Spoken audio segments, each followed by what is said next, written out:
I received a text message the other day from a member of our Addiction Mindset recovery coaching community here on YouTube.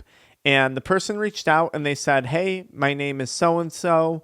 I'm trying to quit weed, but my friends have been trying to convince me not to. How do I get them to lay off and respect my decision?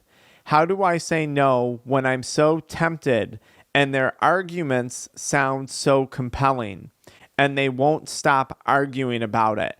Now, I'm going to guess this person is a semi-younger individual, but even if you're not younger and you're watching this as an adult, this is something that we deal with every single day of our lives.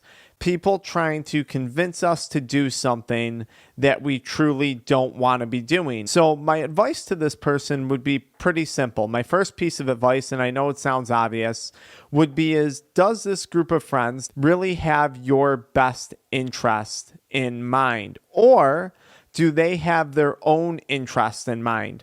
And Sam, what I would tell you is this: when a person stops smoking weed or quits vaping or stops smoking cigarettes, that's very, very threatening to their friends that still partake in that activity, right? If I'm going outside, let's say during work, to go smoke a cigarette or hit my vape, and no one comes outside to join me, or the person that would come out with me said, "Hey, I quit, I'm done," all of a sudden I'm feeling a little bit more lonely. I'm feeling a little bit more deserted. So I'm going to do anything I can to try and get that person to come outside and vape with me, or in your case, to get that person to come and smoke weed with me.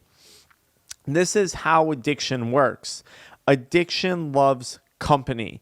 So whether or not your friends realize what they're doing, I'm not sure, but be aware of that. Addiction loves company, and it's going to try and suck you back in. And this is just one of the many ways that addiction tries to pull a person back in, through peer pressure. Now, my second piece of advice to you would be look around at your group of friends, and maybe you determine they don't have my best interest in mind. Therefore, this is not a group of people that I should be hanging out with. There's no real benefit to me to hanging out with these people. Secondly, you have to look at this group of friends and ask yourself, is the only thing that you guys had in common getting together and getting high and smoking weed? Because then, of course, it's not going to make sense to them when you quit. If the foundation of your relationship is built on getting high and smoking weed, and you're not doing that anymore, of course they're going to be upset with you. Of course they're going to be frustrated with you. Of course they're going to try and pull you back in. So is that happening? Is that what's occurring here? Because if that's the case, perhaps it's time you go explore some new friendships built on some different foundations.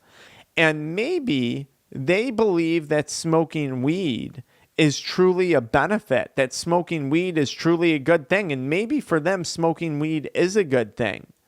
But that doesn't mean it applies to you. Your experience with weed, how you interact with the plant, is very, very different from someone else's experience. Just because it's working for them doesn't mean it has to work for you, or that it's going to work from you. So they might not even be coming from a malicious place. They might be coming from a place of, hey, we really think this is good. We really think this is fun. We really think this is beneficial. But if you're stuck, Sam, in active addiction, and you're saying, look, my life is a mess right now because of this. This isn't good. This isn't beneficial. You got to follow yourself, man. You can't be looking to outsiders for input on that. Addiction is a very personal experience. And Sam, I'll kind of end it by saying this: how you handle this situation might very well determine how you handle a lot of things in your life as you continue to get older and whatnot. If you allow yourself to constantly be influenced by other people, you will spend your life as a consumer, consuming other people's bullshit, consuming other people's things. You're never going to give yourself that opportunity to be the person who's actually influencing, the person who's producing. So, Sam, my question to you is, what side of the coin do you want to be on? Do you want to spend your life as the consumer, the person who's constantly being influenced? Or do you want to be the person who's the influencer, the person who has influence over other people, the person that people look up to, the person that people rely on? Or do you want to be the follower? Which person do you want to be?